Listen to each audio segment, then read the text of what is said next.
episode 9 of a Harlequins podcast. 2 words and 4 quarters. I'm sat here, as always, with my cousin Will. Will, how's things, mate? Yeah, not too bad, mate. Got a bit of a sore head this weekend after a tough day yesterday. 2 losses for England and the men's team as well. But we did get a thumping win up at Sale for the women, so that puts us back up to second in the table. So all is not lost. Yeah, the streak is over. Since we started the pod, we hadn't lost an episode. The boys hadn't lost in the pink kit. And yeah, tough day yesterday at Newcastle. It really was. Should we touch on the game? What were your thoughts going into it? Yeah, just to clarify, Quins haven't put me into drinking. It was just one of those days with loads of sport on. I was gutted, mate. I was really, really gutted because 4 on the bounce, we were looking really strong. And Falcons are one of those teams, obviously newly promoted to the league, where you look at them at the start of the season in the fixture list and think that's 4 points. With no disrespect to them, they're obviously a tough team, and we knew they were going to be tough. We spoke to folk on Falcons last week, and we were saying it's going to be a tight contest. It's going to be a few points, a lot of wholesale changes for us, but I thought we'd still have enough. What was really frustrating for me is that we conceded half of the game, as in the first 40 minutes, we didn't really show up. We gifted them that first try by switching off. Down the flank, they go and score, and we were lucky that they let us back in just on the last few minutes before half-time. With Steph's try in the corner, they should have been out of sight. So what was frustrating for me is that we've been playing so well for so long, and I got used to it, and I thought this was us. And the game against Newcastle just wasn't us. It wasn't us. And I'm glad we made it. Didn't it? It just drifted away from us in that first half. I mean, well, we were never in it. We almost got back in it. Tyrone Green, by the way. Oh my God. Yeah, that was a highlight. Him and Kenningham. I thought he had a really sort of strong debut. But no, it was tough to watch because we'd got used to starting those first halves. Even against Sale, when we didn't start real quick, we were still bossing the game in terms of our defensive work rate and in terms of our tackle work rate. And then when we got a bit of ball in hand and the game hadn't opened up slightly, that unstructured attack, we took advantage of it. It felt to me like we didn't have any control at all in the first half. No, none. Field position wasn't great. It just felt a bit off. And look, we said it last week with the boys from Folk on Falcons that it's a tough place to go in the Premiership. It is a long way to go. There are no guaranteed wins in the Premiership, and Newcastle are a well coached outfit. We know that. But yeah, I mean, like I say, the positives from that.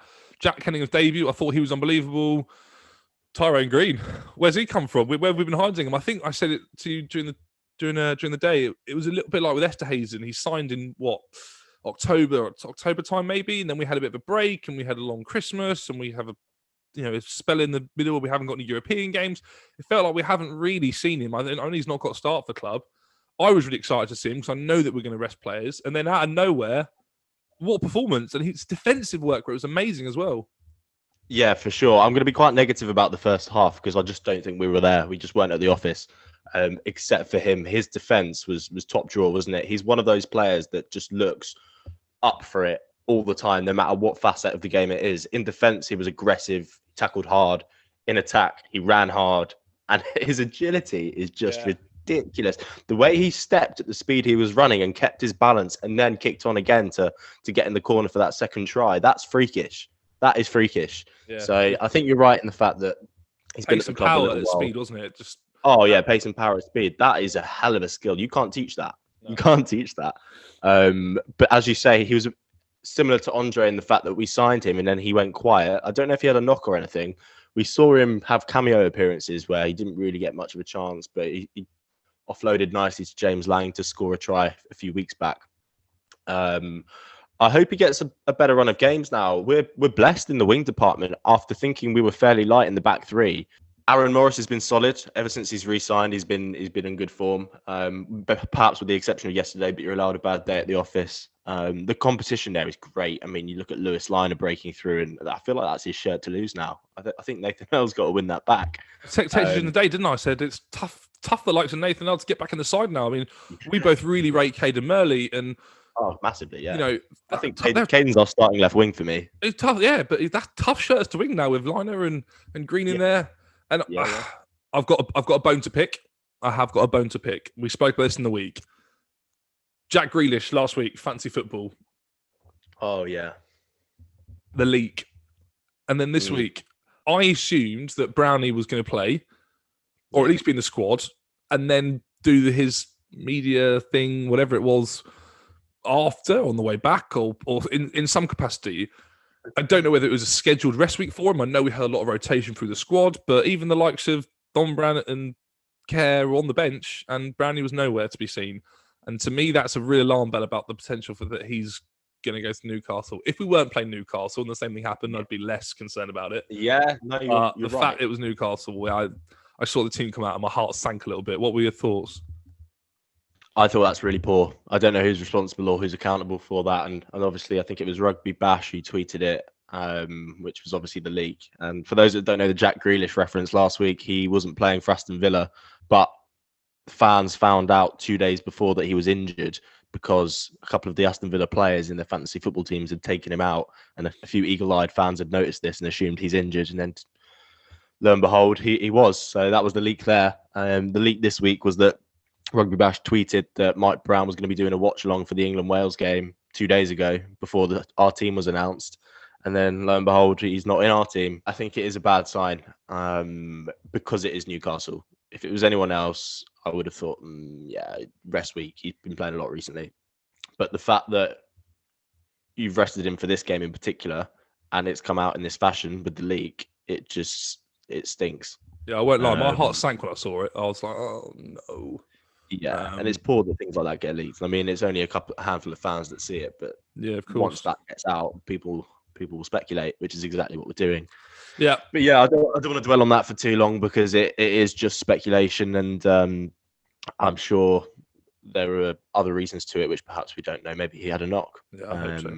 Who knows? I've seen he's going to have to wear a Welsh shirt in training this week. Yes, yeah, that's good.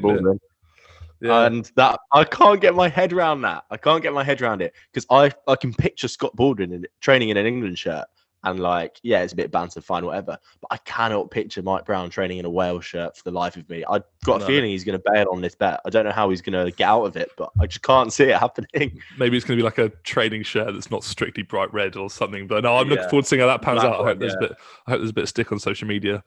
The Matt Simons injury, that looks a little bit worrying, how important he is to us. And then the cards, the Kerrod card, turn the game, gives them a penalty. The Burrell incident right at the end. Any thoughts, or just are you happy with both decisions? Oh, I'm not happy. Not happy with either. Well, but it's the way the game is. So we should try and avoid putting ourselves in those positions. You saw the England interviews after their game, and they refused to talk on the referee's talking points and just control what you can control. And for me, the Kerrod yellow card is something we can control. Yeah. The Burrell one probably less so because it's an act by an opposing player, but I don't think they had the right camera angles for it. It wasn't the fact that he led with his forearm. The rationale was that his elbow was tucked into his body, so he wasn't leading with it. But it was the fact that he pushed through with it into Marcus's neck. Like that's an act, an action he's made. I was so frustrated. I just knew as soon as that got given as a penalty for Newcastle, I just knew that was the game, and I got a little bit of hope when they started looking at it, and that's what absolutely killed me because I thought we might get away with it. It was the fact we had a Marcus Smith penalty to potentially go clear, then the turnaround for the Kerrod instant, and then we had it stung. Yeah, it stung. It did sting, but look, that sport. I mean, we've had an unbelievable run in the last month or so, and I'm fully confident the boys will turn it around and get back into winning ways next week. Yeah, for sure. And I think we've got to give a lot of credit to Newcastle because they didn't allow us to play. They were sharper than us everywhere in the first half. There was notable pressure on Smith to kind of squeeze him out of the game, which they did to effect. I think if we look where we were 6 weeks ago, we'd be happy with 4 wins and then a sole defeat away at Newcastle. So I think we've punched above our weight, so to speak, for a little while. As fans, we'll take 4 wins out of 5. It's just so Harlequins to go and beat Wasps away and then beat Sale, but then lose to Newcastle. Like, it's just so Quins, isn't it? I think it's spot on, though. When Gustard went, if you'd have offered any fan 4 wins out of the next 5, we'd have all taken it, especially the way we've been playing. But no, I think it's spot on. Yeah, exactly. Yeah, we'll take it. We've got our feet well and truly back on the ground now. So Let's get behind the boys again for next week because it's huge against Northampton, top 4 clash really. So that's a good one to have at home. Hopefully we pull through again there after the result we got over on them at Franklin's Gardens earlier in the season. But I thought Newcastle were very, very good at, as they said earlier in the week, taking us out of our comfort zone.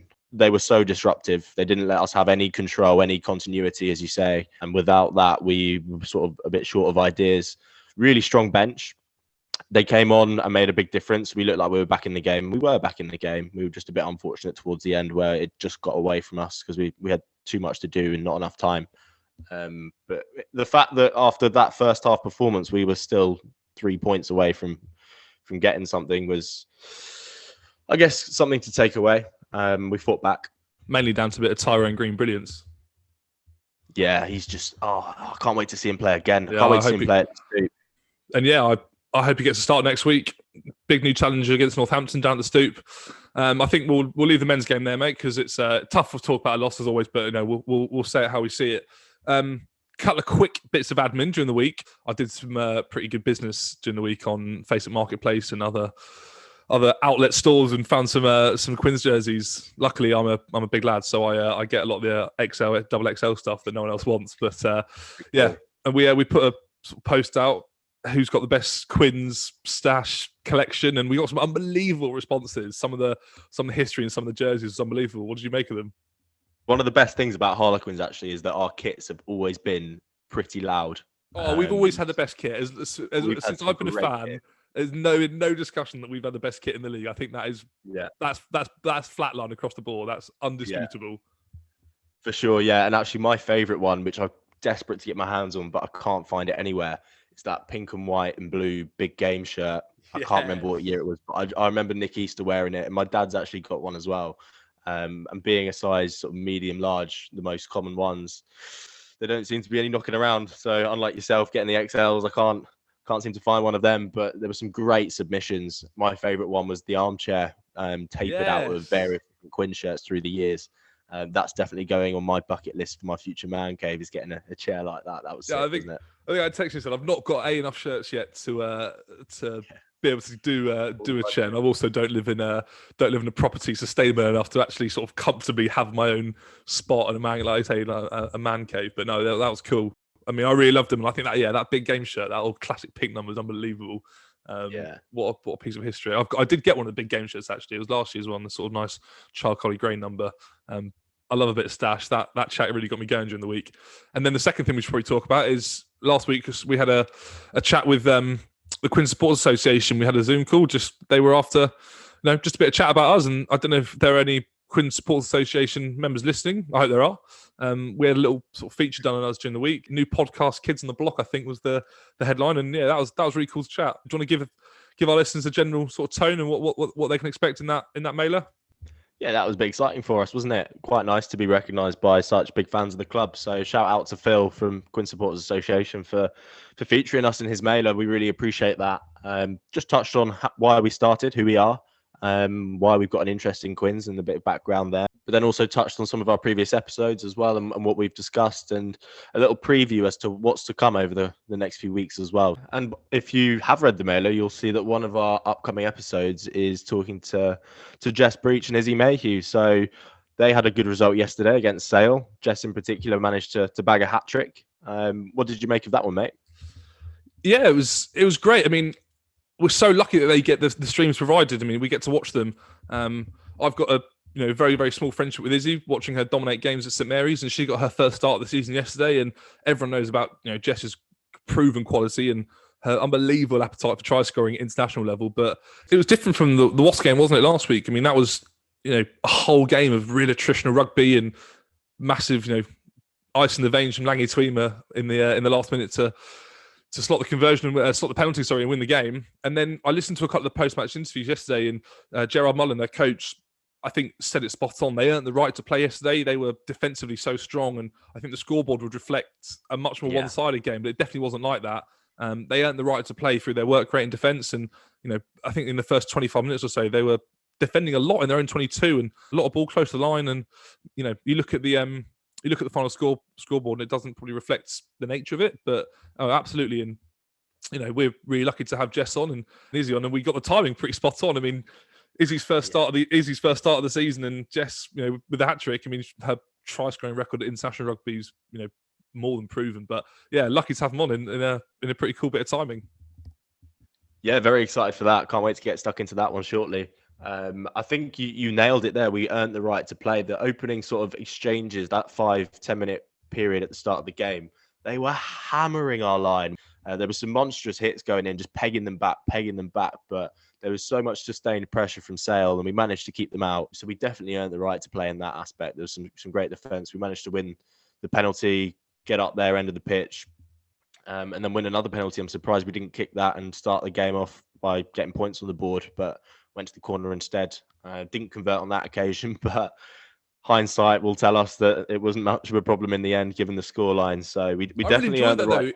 Early in the game, the thought, let's go to the corner, let's get tries on the board. I love that. I love that mentality. I love the way that's almost in the DNA of Quins, no matter which team you're playing for. Yeah, I think that's a very good point, actually. And I think about the way I used to try and captain the game. I'd try and stay composed and think what was best for the team in that situation and what the best outcome is. And for me, in that moment there, you've just defended your line for 5 minutes, absolute battering, slow the game down. You've got a kickable penalty, get points on the board, and then we go again.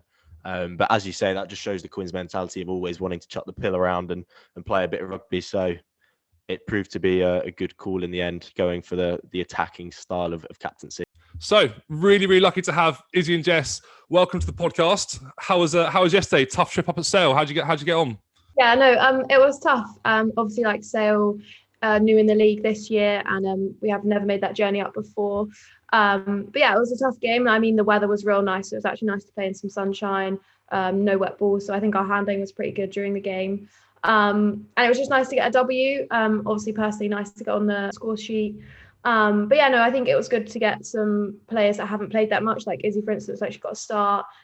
Jade Mullen, Lauren Brooks, like people who haven't actually had a lot of game time actually got some opportunity to play and get some minutes under their belt, which I think is good, and it shows a lot of strength and depth within our team, which is really important. Yeah, just to add to that, yeah, it was obviously really nice to get a start and like play a full 70 minutes, which haven't played for over a year, like that much time. So I'm feeling it today, definitely.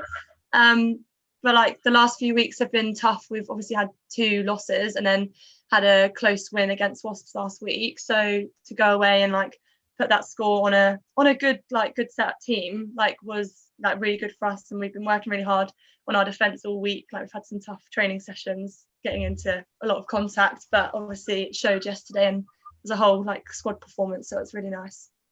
Yeah, massively. Myself and Mike were talking about the game earlier.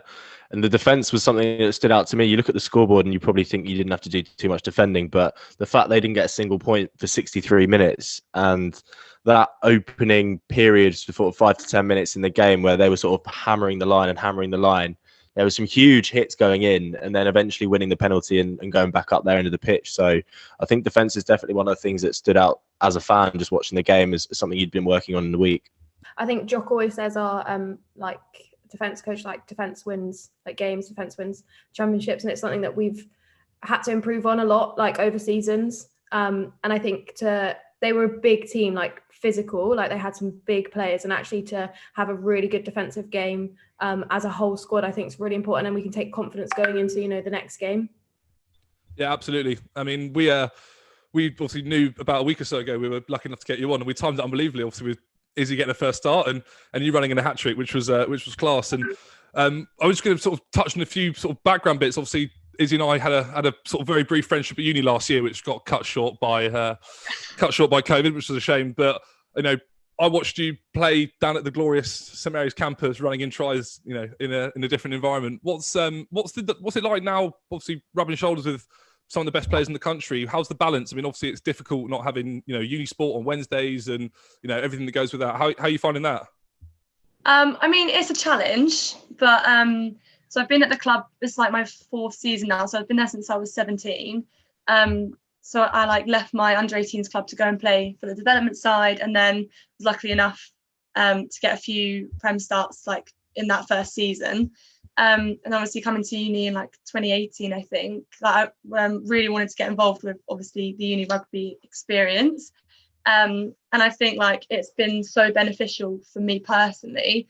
Like I think I've grown as like a leader and as a player. The amount that she's improved over the seasons like is incredible. Like I think what should be known as is like quite a defensive player, but now like her handling and her ability to attack like got better. And obviously she had a huge setback with an injury to her ankle, and then to come back and actually be like probably a better player than she was before that, I think it's like amazing. And it's really crucial to, like I said, have depth. You know, we've got someone like Rachel Burford and Langy in the centres, but then to actually have, you know, someone that's a uni student sort of living a life that's not full-time and then actually has the ability to perform at the weekends, I think is like really important. You're making me blush. Stop. I think that's a good point though. University is obviously becoming quite a popular segue for people getting their first opportunity in the game. So how do you kind of balance your studying commitments with trying to make it professionally? It must be quite the trade-off. And also in terms of lifestyle, it's a bit of a clash in terms of your nutrition, your diet, your late nights, etc. It probably isn't best practice for a professional rugby player, but again, it's part of your experience and part of the fun of going to university. So how do you kind of manage that? I'm actually a SIMI student too. I'm about to say we've got three. We've got three St Mary's legends on the call today. She's doing it all from home. She's never in. She's we used to give a bit of chat to the part-time students. You know, the international athletes who just drop in when they feel like it. But no, we've got three St Mary's legends. I'll be definitely sure to drop into Gareth and Sports St Mary's and say, look, we'll give the podcast a bit of a pump up. But yeah, how's I think sports and media and comms? Is that right? I'm saying, sports communication and marketing. I mean, so how's that? I mean, obviously, you know, going from full-time to part-time, different students. Obviously, COVID's, you know, ruined a lot of it for everyone. But you know, what's it like? It's challenging. But I actually went to the University of Chichester when I left A-levels and did sports science for 2 years.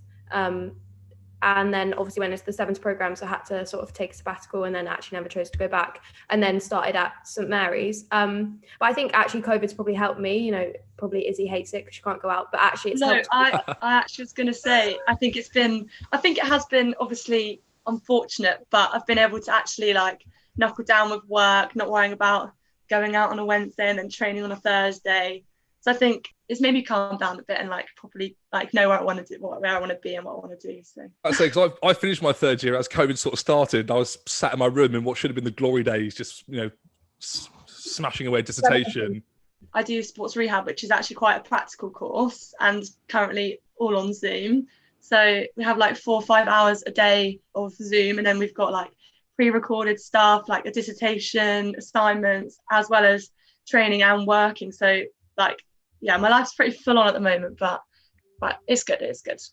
I think it's good that you have Izzy's housemate that does the same course. So actually, that's probably like quite helpful for you guys, being a hands-on sort of course that you can actually probably like. And she fills me in if I miss anything. So yeah.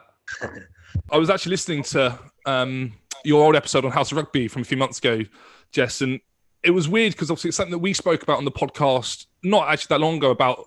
I know it's really easy, you know, almost cliche now to say, let's talk about, you know, growing the women's game and exposure and all that kind of stuff. But as a hockey player, I went to the Stoop when we had the big test event. I don't know if you guys saw it. And we had the men's and women's on the same day, 14,000 people in a packed house, obviously with, you know, COVID. That's, you know, not going to happen in the immediate future. But is that something that you want to do or have, you know, real drive and influence on? Yeah, so I was there at the Stoop watching the game. I think I was in a boot. I can't actually remember, but yeah, it was fun and it was a really nice event to be a part of. And like, it's nice to see obviously the women and the men play at the, you know, same time in the same venue. That does happen in the women's game. Like we've played at Twickenham after like the men have played. But I think it's a shame that we have to warm up. I know that sounds really weird, but I think that time of like half an hour after the men have finished, but we're warming up, people just leave. They don't. I think the main event needs to start as soon as the like men's finished. Like we then need to like go and play, and I think it just allows people to then think, oh, I'll watch the first like 10 minutes, but no one really wants to watch a warm up. Yeah. But then I say that, but then when we played big game after the men, actually loads of people stayed. But then would you say that, you know, Quins fans are more loyal? I don't know. Like, and it's during a holiday sort of thing, like Christmas holidays, like it's sort of like a treat to let your kids to stay out late, when actually like Six Nations isn't really in a holiday, it's just like normal term time in a way. So yeah, I think a lot of things like come into it. But I think it's really important. But I also think, having our Six Nations in April and it be standalone, I think we could really, really drive the women's game forward. And it's just us, like the focus is just on us. All the newspapers should be on us. All the media should be on us. And I think that's really important. And, hopefully it might drive the audience, might drive the women's game a bit further. Yeah, for sure. I think that's really interesting insight, actually. I hadn't thought perhaps just shifting that 30-minute period could make such a difference, but you're probably right. There's always going to be challenges, but it's whether it's something's got to give and something's got to like just be like, this is what we're doing. But we've gone around the country and we filled out like Twickenham, Exeter, we filled out Bedford. So, Doncaster, we get a good crowd when we've got, sort of that smaller, 12, 14,000 stadium. I mean, one day I'd love to fill out Twickenham, the 82,000, but I mean, one day hopefully it will happen. But I think at the moment it's small steps. I think that's that big game point's really good, because I mean I've been to almost every big game there's been. It's one of my favourite days of the year, and it's such a family occasion. And I think it would be right in saying. Say again, sorry. Did you stay and watch our game? I did last year. Oh. I did. I think it. Oh, not last year. Before. I think it's a difficult one, because I think it's difficult to suggest that every single 80,000 person in there is a Quins fan. I don't think that would be correct. They're rugby fans, so they should have a mirrored up fixture. Whether it starts at whether the men starts at 2, you shift it earlier from a 4 o'clock start to have then it's not a midnight finish for the kids. Try and keep as many kids in there as possible. So I think would be an easy way to fix it. And actually, you stole my next question there, because I was going to talk about the women. Obviously, with internationally, you do go around the country and you do play at not just Twickenham, you do play at all these other venues. What's the favourite venue in English rugby that you go and play at? What's the one that gives the best atmosphere? So for England, probably Exeter. But then when we played there recently, I didn't like the pitch. Like it was so different. But I think maybe because of COVID, they didn't have enough time to sort the pitch out. They didn't, because obviously they were in the final, and then the Prem started like 2 weeks later, so obviously the groundsmen didn't have enough time. But yeah, Exeter really do give a good crowd. But I think it's the small stadiums like a Doncaster and a Bedford, when actually they're just all around you. It feels like there's so many people there, when actually there's probably like not as many, but they're all just interested and they're all there because they want to be there, which I just like love. And I think we give back a lot as England players to the crowd, and we always go up to them and like say thank you for coming and like sign balls, and that's what they say to us, that maybe is different from the men. They always say, oh, like you generally want us to be there, and you to take the time for us after the game, which I think as a Red Rose is really important. That's what we stand by as well. Yeah, I think another thing to add on having double headers or that kind of environment where it's more than just a match day. I think a big part of that is the psychology behind it, and it probably relies quite heavily on the marketing. And it's not as simple as just doing the marketing and just advertising. It's not as simple as that. I think the main thing there is the messaging. And often with double headers, it's almost advertised that the women's game is like an afterthought, or if you come to the men's game, you also get this game for cheaper or for free. And it's all well and good advertising it, but actually you're probably not doing the game any favours in the way that you've positioned it. And actually, I think there needs to be quite a big psychological shift in the way it's marketed. And if you're going to be doing these double headers, it should be marketed as an event. It's not one game or another, or it shouldn't be men's versus women's. Like, what have you come to see? It should be you've got this rugby festival or this day of rugby where you've got 2 games for this price. There's all of this going on around the stadium. I think that's something that could be improved quite drastically. Hopefully that will happen with the Six Nations being moved to April. Yes. They can now market it as us, as just it's the sole Six Nations, isn't it? You haven't got to worry about double headers and crossovers on TV. It's the sole Six Nations. I think that's completely spot on. I think actually the festival point you make there, Will, was really quite cool, because obviously the men play regular Premiership games every year. It's part of the calendar, and you guys played was it just a normal friendly against Leinster? Yeah, there weren't league points riding on it, so maybe that's another way of making it have points on the line, have it as an Allianz game. I know we'll give a quick shout out to the streams down at Surrey Sports Park. I actually think they do a really good job, and they're getting on YouTube again. It attracts an audience. And I think I saw during the Wasps game there's something like 850 people, 900 people watching on the stream, which is really cool. And that's it's doing its bit, and hopefully in the next few weeks, months, years, when COVID gets out of the way, we can start getting some crowds in and watching. And Jess, what do you get for scoring a hat trick? Obviously, in football, you get a match ball. Do you just get a shout out in the Monday morning meeting, or is it a bottle of wine? What happens? Nothing. No, nothing. Yeah, nothing actually. Can't even lie. Try and make something up. No, nothing. I did a little interview after. Me and Elle got a curry when we got back. Class. Nice. What's your curry choice? Oh my god, it's so plain Jane. It's just a king prawn korma. Oh no, I like a king prawn. I'm glad you didn't say chicken korma right before the end of the call. Yeah, chicken korma is a vegetarian, pescatarian. I'm a vegetarian, pescatarian. Pescatarian. Should we do some quick fire questions to wrap up? I think we've I think we're on the right tone, aren't we? Let's alternate. I'll let you kick off. Toughest member of the squad. Who do you not want to fight? Shauna Brown. Yeah. Yeah, she's tough. Quick fire, Jess. Yeah, sorry. Like Dav, I think when she used to be in the squad, Davinia Catlin, or like Katie Mew now with them, she's back fit. She's pretty tough. She's pretty just tough. Puts her head down and just runs at you, and you're like. Same with Shauna though. She just will carry all day. I've got a gentleman's agreement with her, so. Yeah, nice. We're on a. Don't hurt me in training. Yeah. Right. Next question. What's your favourite flavour protein shake? So I'm going to give a shout out to, my good old sponsor, Maxi Muscle. I knew this was coming. One for the sponsors. It's probably, I love the New York cheesecake protein bar. It's actually really good. If you haven't tried it, try it. Like, I'm not actually going to try it out. It's actually really good. It's like white chocolate. It doesn't feel like eating a protein bar. And then probably just like a normal chocolate powder. I haven't tried it, so Maxi Muscle, if you're listening, we'll take a sample. Yeah, we'll take a sponsorship deal. I'd go for vanilla. Salted caramel protein powder. Yeah. Maxi Muscle as well, of course. Always, of course. Next one, toughest player you've ever played against? Mine's Portia Woodman. Sorry, just. That seemed like an easy decision. Yeah, easy decision that. I'm going to drift away from quickfire. Even last week, a couple of weeks ago, playing against Emily Scarrett again from Loughborough. What was that like? I mean, what a superstar! Easy, and she is easy. I didn't play. I don't know. Kept the bench warm. Go on, Will. This is my favourite question. I cannot wait for the answers. But what is your karaoke song?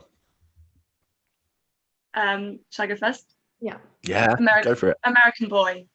Oh, I thought you were going to say American Pie. I'm so excited. You were going to say American Pie. That's my American one. Boy. Give us a tune, Iz. Yeah, go on, Iz. I'm quite good at the rap bit. Oh yeah, that bodes well for later. You go, Jess. And let me just think of the lyrics. Mine, I think it's Party in the USA. Oh yeah, tune. I prefer a ballad. I usually go Adele, Hometown Glory. Well, that's quite heavy. That gets some good. Someone like you is always quite a good one. Yeah. I guess it's about crowd participation, isn't it? It's got a high contrast remix as well. So if the mood's dropping, I can like gently swip and like build the crowd up. That gets some good noise. Oh my god, do you remember the time where we were on the bus going to watch the boys play Wasps and you didn't sing? You and Elle didn't sing on the bus, and I had to go and sing on the bus, and that's what I sang Wonderwall actually. Did you? Yeah, and then it flopped, and I just went back to my seat. Yeah, and then everyone enjoyed my song. Yeah. What was your song that day? Yeah, I sang Party in the USA, and I was like, I'm not sure if you're gonna like it, and then bam, they all loved it. No, it's all in the song choice, isn't it? Though it is absolutely. Not about the delivery. Well, and the delivery, you've got to deliver it well, haven't you? I think you can hide behind. I think you can hide behind a good song choice though, if you get it right. Yeah, 100%. And everyone starts singing with you, you're fine. Yeah. I'm going to go off script with a question. As we were just talking then, obviously, if that's like your song choice, what room would you choose in a nightclub? Would it be like the cheese room? Would it be like the R&B room, like the main room? What would be your go-to room? Honest, what's your go-to room?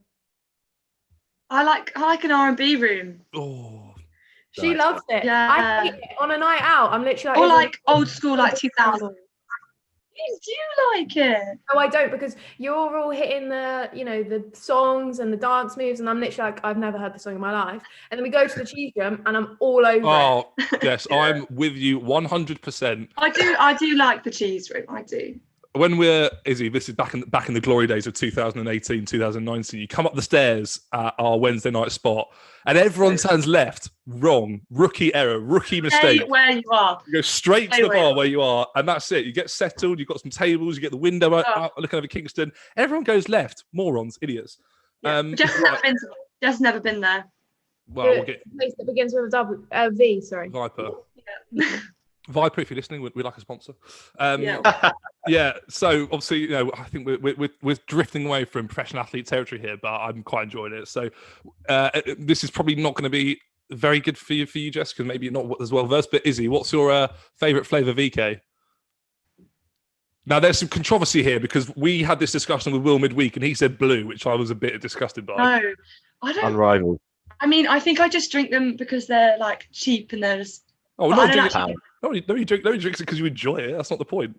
Okay. I'd just go for is it tropical? Tropical, yes, Izzy. Spot on. Tropical. Well played. Blue is disgusting. Correct. No, come on.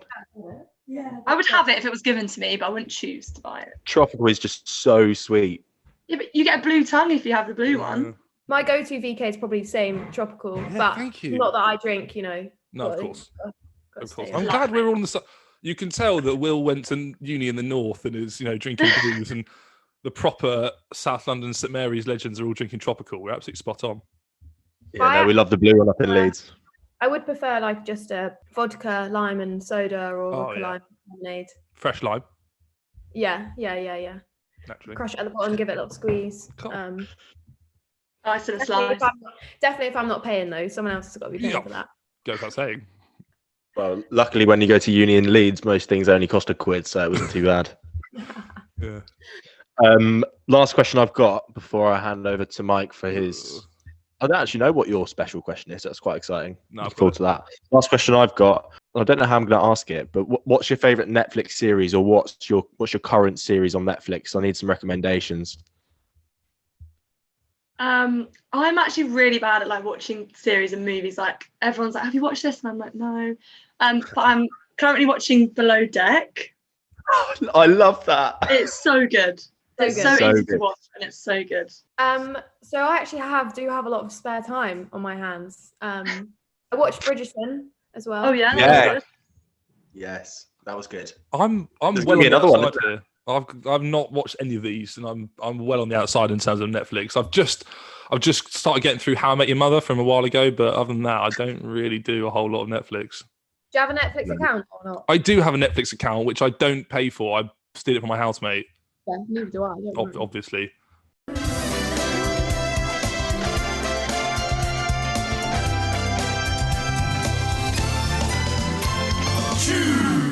So, in true Soccer AM style, Michael, you've got one question and one question only. Who is your question for? My question is actually for both of them. Okay. Are you ready?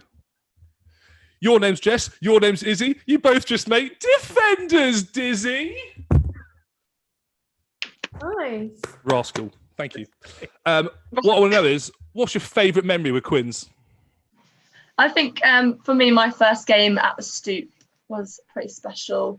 Played against Bristol in 2018, and I think it was a draw as well, so it was a really close game, and we had a few people stay after to watch, so that was definitely, I think, one of my top memories. You know what? I don't even know.